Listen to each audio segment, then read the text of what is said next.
How to fix ThinkPhone 25 camera distortion. So let's start the video. First of all, restart your device. For start your device, press and hold volume up button and power button at the same time. And then click on restart. After restart your device, then clean your camera lens with soft cloth or tissue. After cleaning your camera lens, then open setting and scroll down and then click on apps and then click on see all apps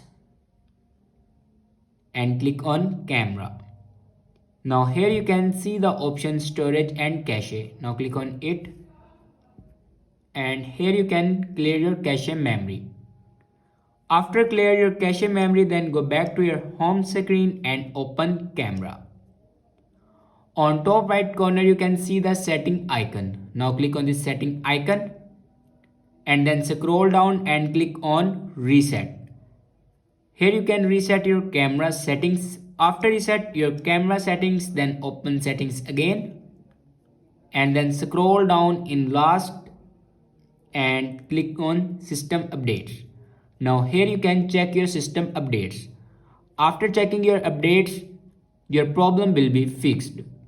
I hope this video is helpful for you. Thanks for watching.